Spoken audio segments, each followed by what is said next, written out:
설교 제목 한번 따라서 해주실까요? 주인을 바꾸라. 주인을 바꾸라. 어떤 주인을 바꾸는 내용일 것으로 생각이 되세요? 내 삶에, 내 목숨에, 내 신앙에 나의 주인을 바꾸라는 제목으로. 서론적으로 좀 말씀드리면 세상은 정신없이 바뀌고 있어요. 아시죠? 유행도 정신없이 바뀌고요. 진짜 쫓아갈 수 없을 만큼. 휴대폰이 오늘 사면 그때부터 구형이라고. 차들, 삶의 모든. 하지만은 사람은 안 바뀌는. 사람이 잘 안 바뀌어요. 세상은 바뀌는데. 그래서 아마 그런 고민을 해보신 적이 있으신지 모르겠습니다. 목회하면서요. 사람이 안 바뀌어요. 사람이 안 바뀌어요. 가정생활하면서 자녀들이 잘 바뀌나요? 남편 바꿔보려고 노력하시는 분 혹시 계세요? 지긋지긋하게 안 바뀌죠. 바뀌는 것 같은데 또 그 모양이에요. 그런 모습들이 제가 기사들을 좀 모으곤 하는데요. 남성들이 벼락 맞을 확률이 여성보다 높을까요? 낮을까요? 잘 모르시겠죠. 미국의 통계인데요. 미국의 AccuWeather.com이라는 날씨 정보 서비스 웹이 있는데 1995년부터 2008년까지 사이에 미국에서 벼락으로 사망한 사람은 모두 648명인데요. 그 가운데 82%가 남성이었습니다. 기사에 남성이 벼락 맞을 확률이 여성의 5배라 그래요. 남성들 조심하시고 남편들 조심하시도록. 우리 한국의 얘기인데요. 남자들이 집에서 가장 편안한 건 어딜 것 같으세요?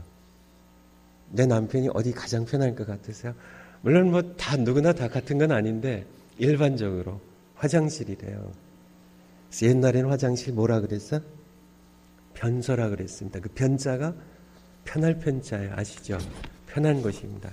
거기에 딱 걸터 앉으면 아내가 더 이상 잔소리 안 하고 가장 편안한 곳이라고.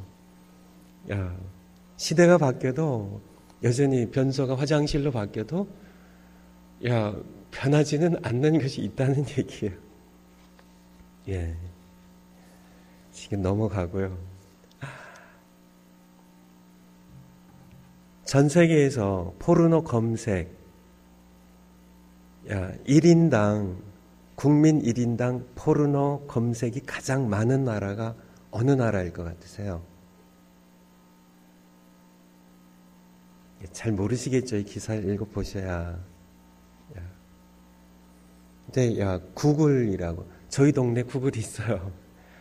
구글에 검색한 섹스나 이런 이렇게 관련된 이렇게 단어를 검색한 그 1인당 평균이 가장 높은 나라가 파키스탄입니다. 그래서 왜 얘기를 드리냐면 사람은 바뀌지 않는다는 얘기를 그냥 한 두어 가지 신뢰로요. 파키스탄은 엄격하게 그 이슬람의 율법이 적용되면서 거기서는 동성애했다가는 맞아 죽습니다.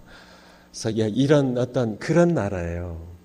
어떤 성적인 범죄를 엄하게 다스리는 그런 나라입니다. 그래서 그런 나라임에도 불구하고 변하지 않는다는 얘기.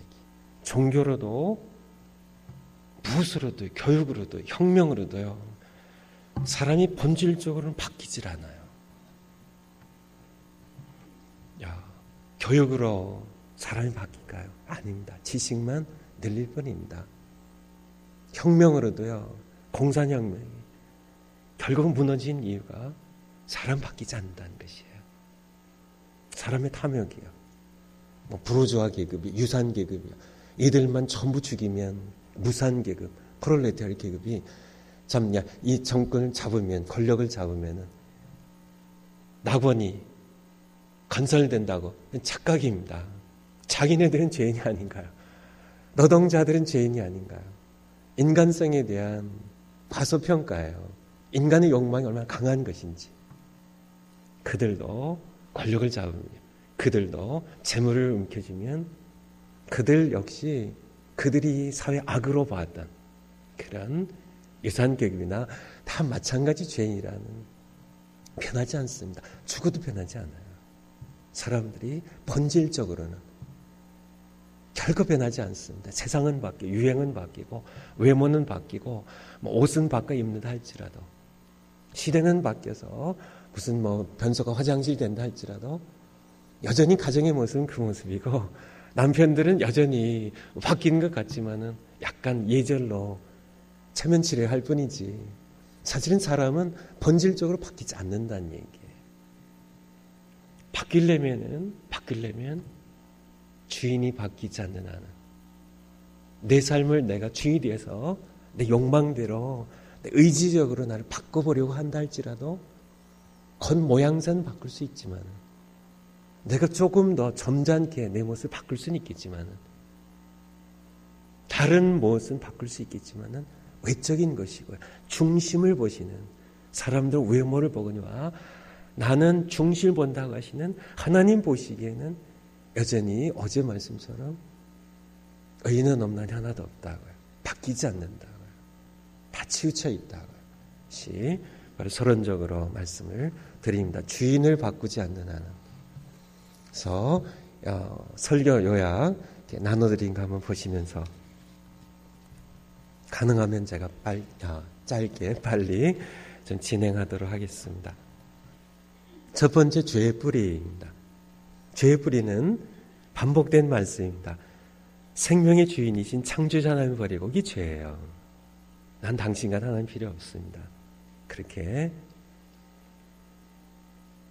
하나님 대신에 내가 주인 되어 사는 것입니다. 그런데 죄의 삭스는요, 사망이에요. 그리고 그 외에는 심판이 있습니다. 누구도 이 길을 피할 수 없다는 겁니다. 이 길은 외길이에요. 피할 수 없는 길이에요. 피할 수 없습니다. 그 누구도 피할 수 없어요. 죽음을 피할 수 있는 분이 계신가요? 진시황도요, 불로치고 부여먹었어도 피할 수 없는 길이에요. 어떤 영웅을도요, 누구도 피할 수 없는 현실입니다. 현실이죠. 필연이에요. 피할 수 없어요. 어떻게든지 피하려고 노력해보지만은 결국은 맞닥뜨려야 하는 현실입니다. 죽음은 현실이에요. 아시죠? 누구에게나 현실입니다. 그리고 더 다른 현실이 있는데요. 그 죽음 뒤에는 심판이 오는, 심판은 피할 수 없는, 결코 피할 수 없는 현실입니다. 두 번째, 구원의 길. 피할 수 있는 길이 있다는 얘기죠. 오직 하나님께서 직접 만드신 길입니다. 부활하신 예수 그리스도라는 그러한 출구, 그러한 구원의 길, 생명의 길, 예수님밖에 다른 구원의 길은 없어요. 한국의 목사님 가운데 한 분입니다. 조정민 목사님이라고 혹시 책을 통해서 이렇게 보신 분이 있으시나 모르겠어요. 25년 동안 언론인으로 살았습니다. 불교도로요. MBC TV 기자로 출발해서요, 워싱턴의 특파원 근무도 했고요. 그리고 MBC 뉴스데스크 앵커로 활동했고, 보도국 부국장까지 역임했고, 그리고 IMBC라는 그런 회사를 설립한 그런 CEO로 살았던 그런 사람입니다. 이분이 결혼을 하는데요, 불행하게도 예수님 믿는 여성과 결혼하게 됩니다. 그에게는 참요, 그 여성의 가장 놀라운 하나님의 은총이었죠. 그가 결혼 조건이 교회 나간 조건이에요. 약속했을까요? 안 했을까요?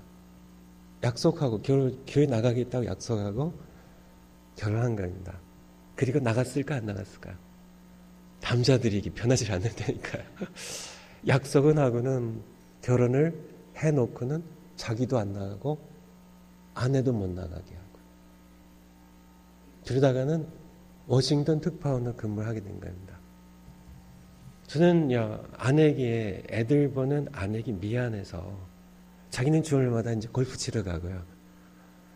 골프 치는 게 편하지가 않아서 그러면 요 특파원 요 기간 동안만이라도 교회 나가라고 또 이제 부모님들이 불교의 열성이신 분이니까 이제 떠나 있잖아요. 교회를 이렇게 선심이나 쓰는 것처럼 이렇게 교회 나가게 했고요. 특파원 시절이 끝나고 다시 이제 본사로 귀국을 이제 귀에 돌아갔죠. 교회를 못 나가게 했죠. 또 부모님 눈치도 있으시고. 그런데 아내가 이젠 굽히질 않는 겁니다. 아내가 이제 나가겠다는 거예요. 말릴 수가 없어요. 애도 낳고. 그런데 한술 더 떠서 새벽 예배까지 나가겠다는 거예요. 그래서 새벽 예배를 나가는 거예요. 자기가 이제 예수님 믿는 걸 모르는 자기가 생각하기에는 이해가 안 되는 겁니다. 더군다나 아내가 이 저혈압이에요. 심각한 저혈압이어서 자기가 생각하기엔 도저히 새벽에 일어나서 예배를 드릴 만한 건강 상태가 아니에요. 생각해보니까 마음에 자꾸 걸리는 거예요. 이 여자가 이게 혹시 바람 난 거 아니야? 핑계대고 집 나가는. 그래서 결국은 몰래 아내가 나간 다음에 아내가 나가는 교회를 몰래 따라간다. 그래서 이제 처음이야. 자기의 생전에 태어나서 처음 교회에 발걸음을 디뎠다 그래요. 그런데 그 며칠 사이에 의심도 들고 진짜 아이가 그의 책에 보면요, 심각한 이단 카메라 출동 같은 프로그램으로 이 교회를 고발해 버려야 되겠다고 그가 4일째 취재하러 간 날에 이상한 현상이 일어납니다. 너 예수께 조용히 나가. 네 모든 짐 내려놓고 주 십자가 사랑을 믿어. 이 찬송을 부르는데 갑자기 자기 눈에 눈물이 몇 방울 줄을 흘러내렸습니다. 깜짝 놀라 눈물 훔치는데 그때는 몇 방울의 눈물이 아니라 법물 터지듯이 걷잡을 수 없는 눈물이 쏟아지기 시작했습니다. 황당한 거죠. 아니 자기는 예수님도 몰라요. 하나님도 몰라요. 왜 눈물이 쏟아지는지. 이게 황당한 거 아니에요. 쏟아질 이유가 있어야 될 거 아니에요. 바로 하나님께서 그를 만나고 계신 거죠. 그는 몰랐지만은 참 예수님께서 그를 터치하고 계셨던 거죠. 이 눈물의 의미 때문에 이게 왜 내가 당황스럽게 아니 눈물이 왜 쏟아지는지 모르는 겁니다. 이것이 바로 하나님의 은혜예요. 하나님께서 그를 불쌍히 여기셨고 만나주신 시간이죠. 그래서 이 눈물의 의미를 알기 위해서요. 좀 황당한 거 아니에요. 그가 1년 동안 한번 성경을 읽어보기로. 성경을 한번 읽어보기로. 그래서 그의 28페이지에 보니까 1년만 미친 듯이 성경을 읽어보자고 마음을 먹고 그리고 성경을 읽으면서 이제 예배 참석합니다. 어떻게 됐을까요? 예수님 만났죠. 그래서 그분이 쓴 책이 Why Jesus? 왜 예수인가? 왜 예수인가? 그 책의 중요한 내용이요. 여기에 이렇게 겉표지에 이렇게 좀 나오잖아요. 여기 보면 잘 안 보이시겠지만은 기독교가 종교였다면 나는 불교를 떠나지 않았을 것이다. 기독교는 종교가 아닙니다.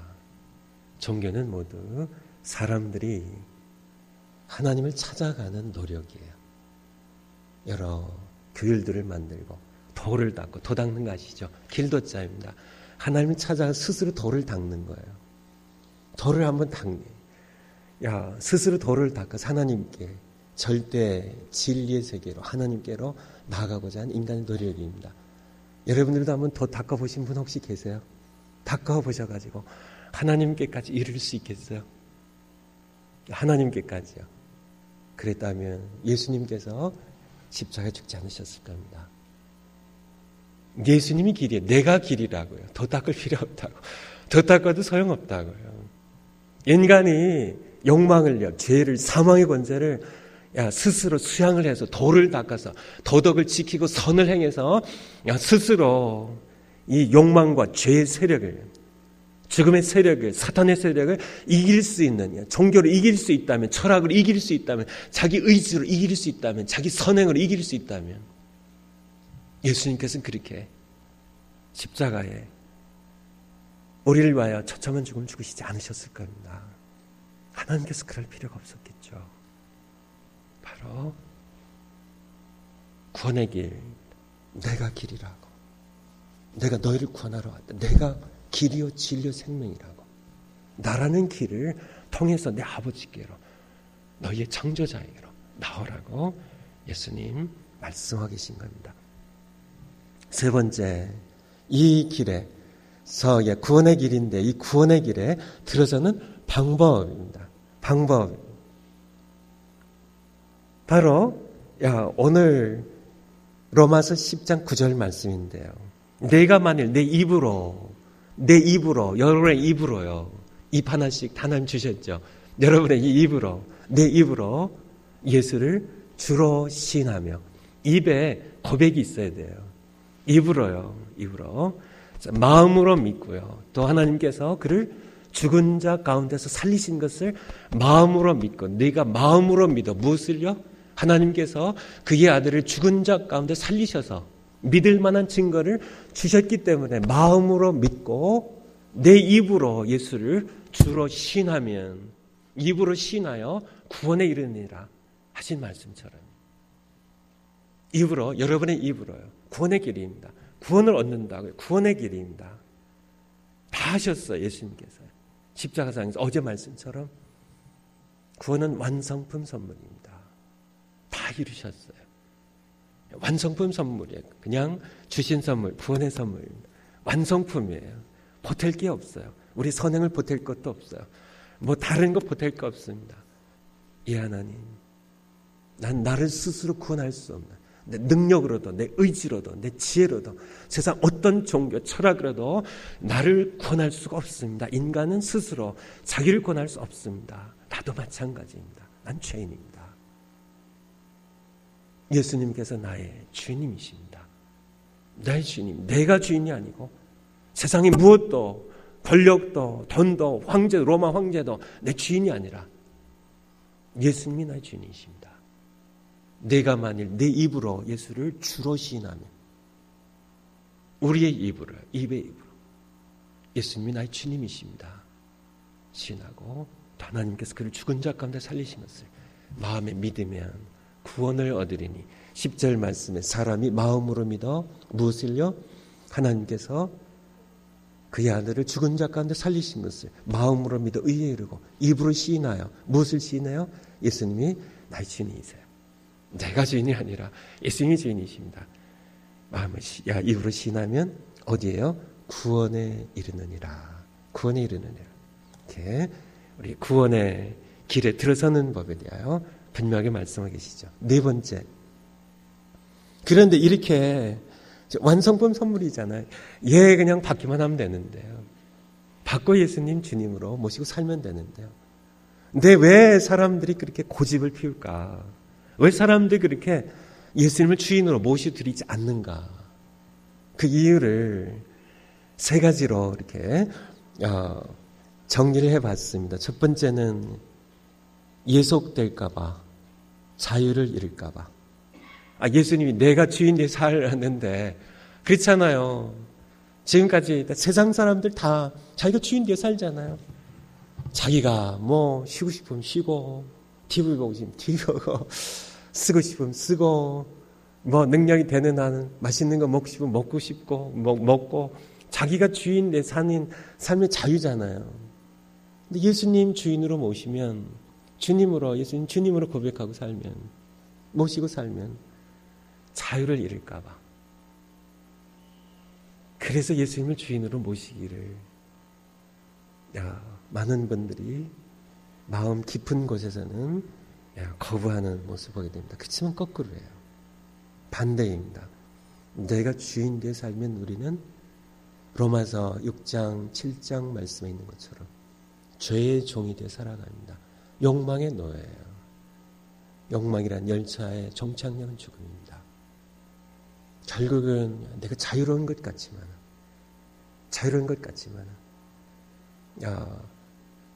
요한복음 8장에 보면 진리를 알지 진리가 너희를 자유케 하리라. 우리가 자유인인데 예수님께 말씀하시니까 우리가 언제 노예가 된 적이 있냐. 예수님께서 말씀하시죠. 너희는 죄를 범하고 죄의 노예라고. 아들이 자유케 하면 진정으로 자유할 것이라고. 사람들은 착각하고 있는 겁니다. 자유가 없으면서 예수님 주위로 모시면은 자유를 잃을까 봐. 예수님께서 골탕 먹으실까 봐. 천만의 말씀입니다. 사실은 죄의 노예이면서 자유가 없으면서 당시의 유대인들처럼 우리도 착각하는 거죠. 예수님이 내 주인이 되시면, 주님이 되시면 우리가 진정으로 자유할 수 있어요. 내가 너희를 자유케 하리니 진리는 예수님이시잖아요. 내가 진리라고요. 진리가 내가 너를 자유케 하면, 아들이 자유케 하면 내가 진정으로 자유하리라고. 그 자유함을 맛보는 서 우리가 저도 그렇고 여러분도 그러실 줄 알아요. 예수님을 주님으로 모셨을 때 이 자유함입니다. 이 자유함. 욕망으로부터 자유함입니다. 사랑할 수 있는 자유. 참냐, 내 이 집착으로부터, 이 죄의 이 폭군적인 이 모든 것으로부터 자유할 수 있는, 평안할 수 있는 이 진정한 이 자유, 이 진정한 평안을 맛보지 않은 사람들은 잘 모르죠. 두 번째, 왜 사람들이 그렇게 예수님을 주인으로 모셔야 되는 것이 힘들까? 지금까지 쌓아온 것을 다 잃어버릴까? 망할까 두려워서요. 그런데 그것도 역시 오해이고 착각이에요.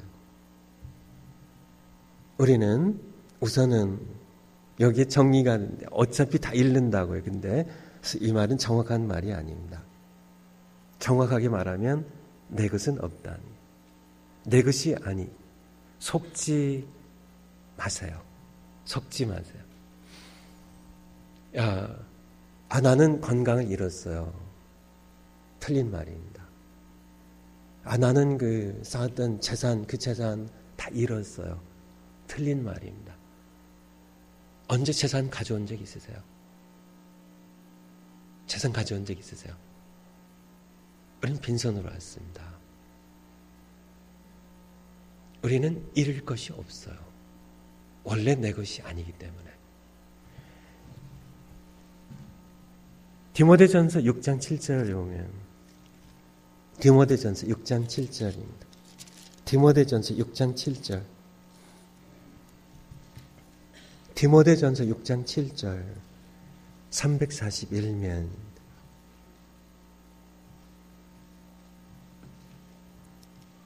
디모데전서 6장 7절 우리가 같이 한번 읽을까요? 시작. 우리가 세상에 아무것도 가지고 온 것이 없음에 또한 아무것도 가지고 가지 못하리니. 아멘. 쉽게 6글자로 하면 뭐예요? 공술의 콩수가입니다. 아무것도 가진 것이 없어요. 어떤 80 노인분이요, 할머님께서 안과 의사의 최종 판정을 받으셨다 그래. 할머니 시력이 상실되었습니다. 80세예요. 근데 이 할머님이 눈물을 두 벌에 뜨거운 눈물을 흘리면서요, 그렇게 고백했다 그러네요. 하나님 감사합니다. 80년 동안 볼 수 있게 해주셔서 이것이 신앙인이에요. 시력을 잃은 게 아닙니다. 80년 동안 누린 것이지. 자식을 잃는 부모님들이 크리스찬 가운데도 있습니다.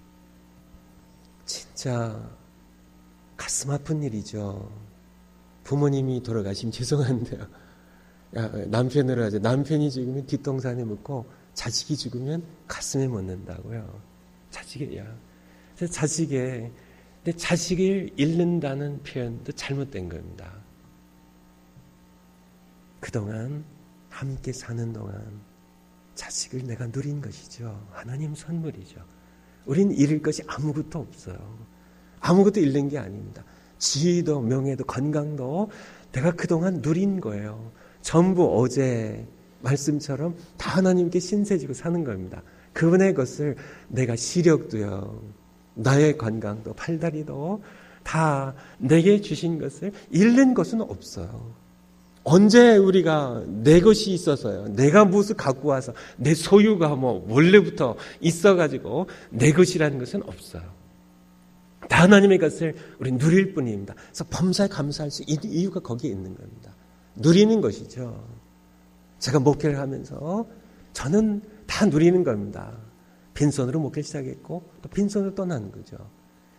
다 누리는 겁니다. 하나님의 은혜로 좋은 장로님들, 좋은 권사님들, 전 성도님들, 우리 청년들, 자녀들 섬길 수 있는 이 은혜를 누렸고 참 누리는 것이죠. 우리 잃을 것이 없어요.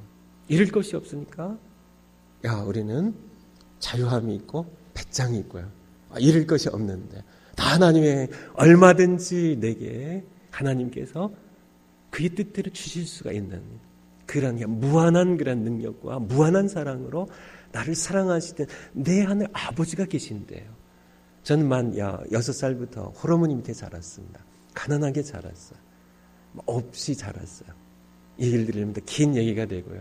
그렇지만은 딱 하나가 있었어요. 저희 어머님께. 시바로 하나님 아버지가 계셨어요. 되돌아보면, 저의 생을 되돌아보면 넉넉하게 주시진 않았어요. 넉넉하게 주시진 않았어요. 그렇지만은 필요한 것을 다 주셨어요. 제가 교만해지지 않도록. 제가 참 하나님께 항상 하나님을 의지하고 감사하며 살 수 있도록. 여러분의 아버지 얘기입니다. 제 아버지뿐만 아니라 바로 잃은 것은 없어요. 하나님께서 주십니다. 그래서 예수님 주인으로 모신다는 것. 주저할 이유가 전혀 없다는 말씀입니다. 세 번째, 또 한 가지 중요한 이유가 있는데요.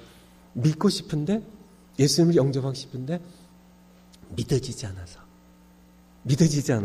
그런 분들도 꽤 있으세요. 믿고 싶은데 믿어지지가 않아요. 진짜 노력도 하는데요. 진짜 하나님께 매달려서 애원도 하는데 믿어지지 않는 그분들이 깨달아야 될 것이 하나 있는데요.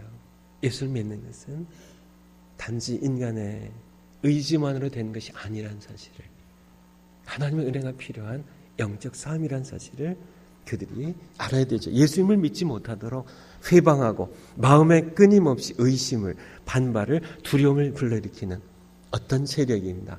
악한 세력이죠. 영의 세력이 있다는 사실을 알아야만 됩니다.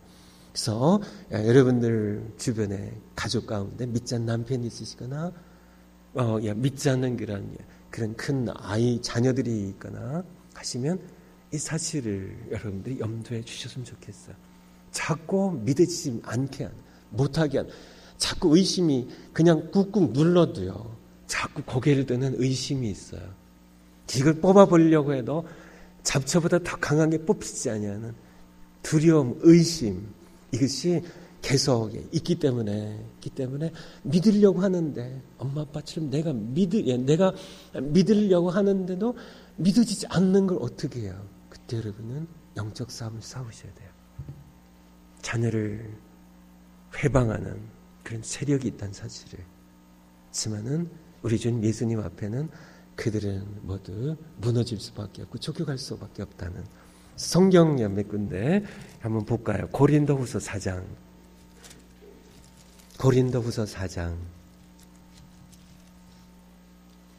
고린도후서 4장 말씀.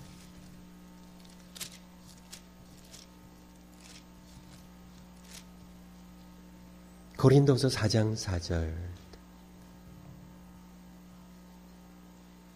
그 중에 이 세상 신이 누군지 아시겠죠? 믿지 아니하는 자들이 아직 예수를 만나지 못한 그러한 우리 남편이나 아내나 자녀들이나 친구들이나 우리 이웃들, 직장 동료들, 믿지 아니하는 자들의 마음을 혼미케 하여 회방하는 세력이 있다는 겁니다. 그리스도의 영광에 복음의 광채가 비추지 못하게 함이니 하고 말씀하고 계시죠. 요한복음 13장 2절 한번 볼까요? 요한복음. 가룟 유다의 마음에 요한복음 13장 2절입니다.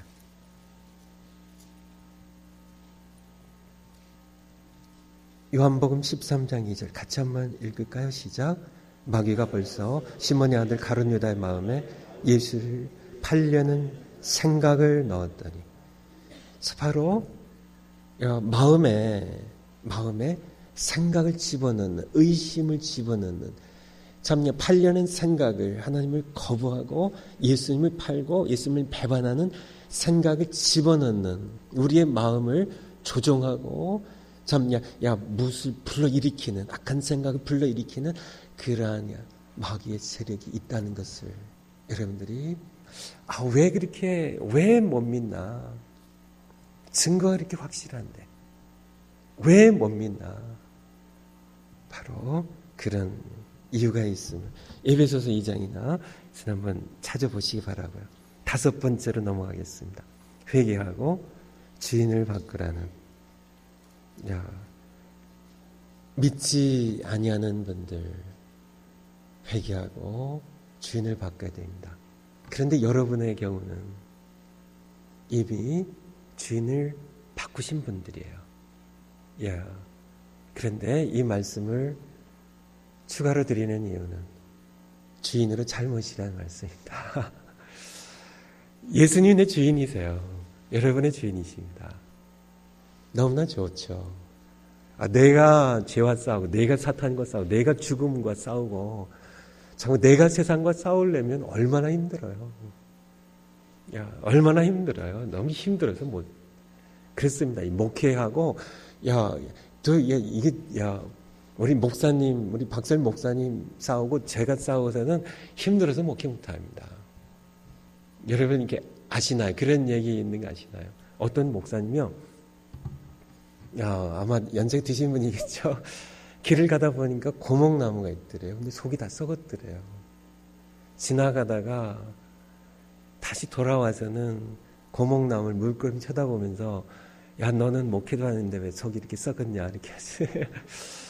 진짜 우리 목사님 잘해드리고 여러분들이, 근데 제가 보니까 너무 잘해드리고 계세요. 더 잘해드리세요. 어쨌든 이게 우리 힘으로는 되지 않아요. 왜냐하면 집중적으로 교회를 분열시키고 갈등을 일으키고 끊임없이 하는 교회를 무너뜨리는 것이 그게 최대의 최선의 그의 주된 일인 그런 존재가 있어요. 사탄의 세력입니다. 교회를 어떻게든지 변질시키고 무너뜨리고 분열시키고 서로 싸우게 하고 하는 그래서 그 중요한 타겟 중에 목사님이 계세요. 목사님만 무너지면 교회가 분열돼 무너지니까요. 그런. 근데 우리 목사님도 보니까 진짜 자유하신데요. 예수님 때문입니다. 스스로는 결코 될 수가 없어요. 그래서 우리가 그래서 주인을 바꾸니까 예수님 때문에요. 얼마나 자유한지. 오려면 오라고. 고난이 오려면 오라고. 사단의 시련이 오려면 오라고. 오면 나는 더 예수님께 더 오히려 더 나갈 거고, 내가 기도를 더 간절하게 더 주님께 나갈 수밖에 없죠. 사탄의 시련이 있고 시험이 있고 고난이 오면요. 그럴 수밖에 없어요. 오히려 나는 더 예수님을 향하여 더 깊이 예수님을 의지하고 믿고 예수님을 더 향해 나가고 나는 그것으로 인해 더 성숙해 갈 것이라고. 그렇게 난 잃을 것도 없고. 자, 예수님이 나의 주님이시니까, 나의 주인이시니까, 나의 하나님이시고 나의 창조자시니까, 그분이 날 통치하시고 나를 붙드시니까 여러분의 신앙생활이 바로 그렇게 돼야 되는 겁니다. 이미 주인이시잖아요. 여러분 마음 안에 예수님이 주인으로, 주님으로 이미 와 계시잖아요. 그분을 더 순종함으로 그분이 나를 다스리도록 내 마음의 보좌에 그분이 늘 계셔서 내가 내 삶에 24시간을 365일을 그분께 순종하는 삶을 점점 더 살아가는 것이 성화의 과정이에요. 성숙이에요. 그리스도의 장성한 분량이까지 살아가는 겁니다. 그러면 여러분들이 더 거룩한 삶이 즐거워질 것이고요. 하나님이 더 기쁘시게 될 거고 여러분을 통하여 생명의 생수강이 성령의 생수강이 흘러넘치게 될 겁니다. 여러분이 복의 통로가 되고 자녀들이 여러분들 때문에 복을 받게 되고요. 참 이 세상에 영향력을 갖게 될 겁니다. 어둠에 빛 같은 영향력은 없어. 너희는 세상의 빛이라고요. 근데 왜 우리가 세상 사람들 그래요. 그냥 우리 말로 하면 나는 어둠인데 당신이 빛이라고 하는데 당신이랑 나랑 별로 다를 게 없다고요. 미워하면 같이 미워하고 싸우면 같이 싸우고 그냥 욕심 많은 거 나랑 너나 당신이나 마찬가지라고. 그렇게. 그런데 우린 빛이잖아요. 빛의 영향력 언제요? 바로 예수님이 나의 주인 되신 삶을 내가 더 성실히 살아가게 될 때. 그래서 그렇게 우리가 살아가야만 합니다. 지난 1월 달에 축구대회가 있었습니다. 오스트레일리아에서요. 호주에서요. 거기에서 무슨 대회죠? 아시아컵 축구대회였습니다. 우리 한국이 뭐 했어요? 준우승했습니다. 여성분들은 잘 모르시죠? 관심 없으셔서. 우리 남성분들은 아실 겁니다. 호주가 우승을 하고 우리가 준우승을 했죠. 한국이 월드컵을 처음 출전한 해가 언제인지 아세요? 1954년입니다. 이계사변이 끝난 굉장히 오래전이죠. 1954년에 지금부터 60년도 조금 더 됐네요. 전에 한국이 스위스에서 있었던 월드컵에 출전을 해가지고 그 당시에는 예선전을 2번 치렀는데요. 2번 다 졌어요. 첫 번째는 헝가리 팀하고 해서 9대0으로 지고요. 두 번째는 터키 팀이라고 해서 7대0으로 졌습니다. 한 골도 못 넣어서 합쳐서 16대0으로 두 경기를 졌습니다. 바로 한국의 축구 실력이었죠. 그 당시에 전쟁 끝나고. 이 말씀 드린 이유는요.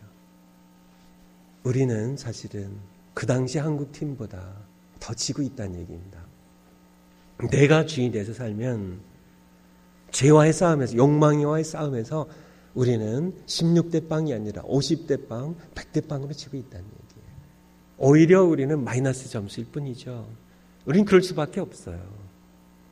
그런데 우리의 인생을 축구 경기로 비유한다면 여러분의 인생은 축구 경기에 전반전을 뛰는 우리 자녀도 있고 젊은 분들 계시겠지만은 많은 분들이 또한 후반전을 들어섰고 아니면은 후반전 끝에. 근데 사실은 인생에 있어서는 언제 종료 휘슬이 울릴지, 심판에 종료 휘슬이 울릴지 모르는 그런 인생을 우리가 살아가고 있습니다. 사실 내가 축구 경기가요 16대0이에요. 내가 하나님께 한 것이 없어요. 내가 20대0이에요. 내가 하나님 앞에 서야 되는데요. 하나님 앞에 서야 되는데 내 인생이 30대0이에요.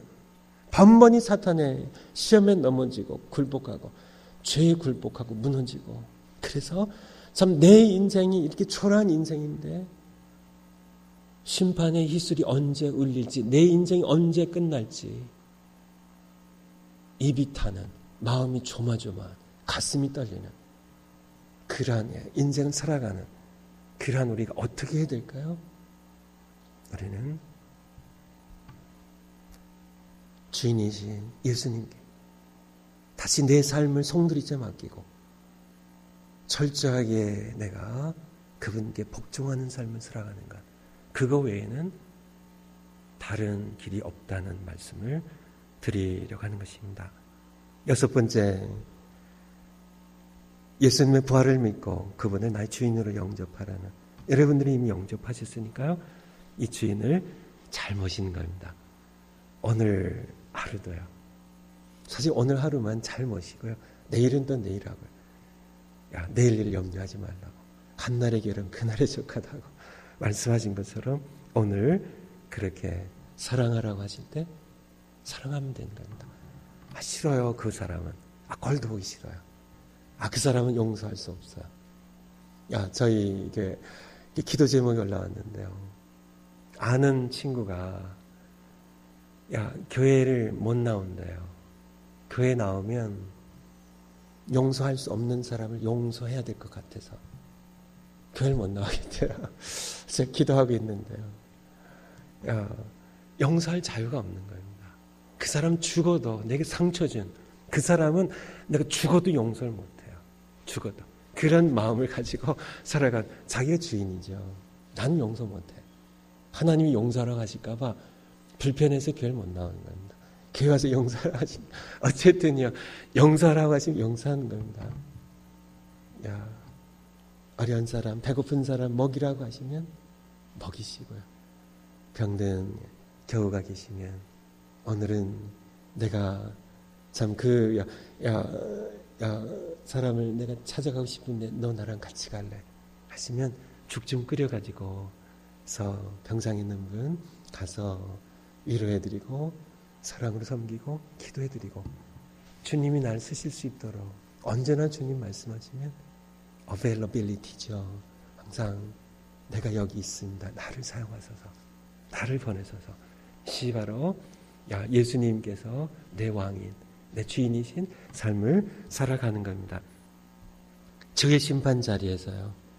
하나님께서는 의의 재판장이시고요. 법정입니다. 저의 심판 아시죠? 그건 법정이에요. 우리 여기 로컬트 아시죠? 법정에 가면은 판사가 앞에 있습니다. 저의 심판 날은 법정이에요. 거대한 인류의 모든 역사 심판하시고 그 가운데 살았던 산자와 죽은 자들이 다 그 앞에 서야 하는 법정입니다. 법정이지 최후의 심판. 그때 하나님은 의의 재판장. 사실은 그 재판을 아들에게 맡기시는데요. 재판장이십니다. 그리고 사탄은 고소자예요. 고소자입니다. 원래 쉐탄이라는 히브리어가 어큐서라는 고소자는 참소하는 자라는 뜻이 있어요. 그러니까 우리의 죄를 비난하고 비판하고 우리를 고소하는 그러한 자입니다. 우리는 하나님을 떠나 내가 주인되어 살았던 죄인으로 피고소인으로 하나님 앞에 서게 되죠. 사탄은 온갖 나의 죄악을 드러내며 율법을 근거하여 나를 정죄할 것입니다. 선원배, 너는 이런 죄인이잖아. 넌 이런 죄인이잖아. 너 위선적이었잖아. 너 그렇게 미움으로 살인했잖아. 너 인생을 건달처럼 낭비했잖아. 너 이렇게 살았잖아. 너 부정직한 적이 있었잖아. 너 거짓말했었잖아. 너 이렇게 악했었잖아. 이런 그를 일일이 저를 정죄할 겁니다. 율법의 근거예요. 율법의 거예요. 그때 하나님 앞과 사탄 앞과 세상 앞에서 입으로 제가 선언할 겁니다. 입으로 선언하는 겁니다. 맞다고. 나는 죄인이라고요. 나는 죄인이라고. 그러나 나는 성경대로 오셔서 나의 죄를 위하여 죽으시고 내 죄 때문에 죽으시고 죽은 자 가운데서 부활하신 예수 그리스도를 믿으며 예수님이 나의 주님입니다. 만일 내가 내 입으로 예수를 주로 시인하며 네가 입으로 시인하여 구원 얻을 것이라고요. 나는 죄인이다. 하지만은 내가 나를 정죄하는 그러한 모든 죄 맞다고. 내가 저질렀다고. 내가 죄인이라고. 하지만 바로 그 죄를 위하여 그 죄를 지고 하나님의 아들 예수님께서 나를 위해 십자피를 죽으셨고 죽은 자 가운데서 다시 살아가신 것을 하나님께서 그를 죽은 자 가운데서 살리신 것을 내 마음으로 믿는다고. 그러면 의에 이르고 입으로 시인하여 예수님을 주님으로 시인하여 구원에 이르느니라고 우리에게 말씀하신 겁니다. 그대로 이루어진 겁니다. 예수님 나의 주님이시라고. 사탄은 더 이상 저를 정죄할 근거를 상실해버립니다. 하나님께서는 선언하실 겁니다. 선원배 너는 죄인이로되 내 아들이 너를 위해 십자가에 산 일을 네가 믿었으므로 내가 너를 의롭다 칭할 것이고 내 아들을 주님으로 입으로 네 입으로 시인했기 때문에 내가 너를 구원한다고. 너는 나의 영원한 날에 들어오라고. 그렇게 이미 우리는 지금 이 땅에서 구원을 받았지만 거기서 다시 하나님께서는 확인하실 것입니다. 숙제 여러분들이 이렇게 읽어보시고요. 숙제 이렇게 성경 구절 이렇게 읽고 암송하시 바래요. 기도하시겠습니다. 하나님 아버지, 우리는 모두 죄인입니다. 의로서 스스로 우리를 구원할 수 없음을 우리 하나님 앞에 인정합니다. 선한 마음이 있지만은 선을 행하려고 하는 의지도 있지만은 결국은 죄의 세력에 굴복하고 죄의 포로로 끌려가는 억울한 나는 권고한 사람이로다. 이 사망의 몸에서 이 죄가 지배하는 몸에서 누가 나를 건져내려는 사도 바울의 탄식이 우리의 탄식입니다. 우리 주님 예수 그리스도로 말미암아 감사하리라 했던 사도 바울의 믿음의 고백이 또한 우리의 고백입니다. 그러므로 그리스도 예수 안에 있는 자들에게는 결코 정죄함이 없나니 이는 그리스도 예수 안에 있는 생명의 성령의 법이 죄와 사망의 법에서 나를 해방하셨기 때문입니다. 감사드립니다. 언제나 예수님을 주님으로 고백하며 주님으로 모시며 순종하며 사는, 그래서 비로소 영광과 죄 세력들을 이기고 사망의 권세를 이기고 많은 사람들을 생명의 길로 예수님께로 인도하는 영향력 있는, 능력 있는 삶을 살아갈 수 있도록 인도해 주시옵소서. 예수님의 이름으로 기도하옵소서.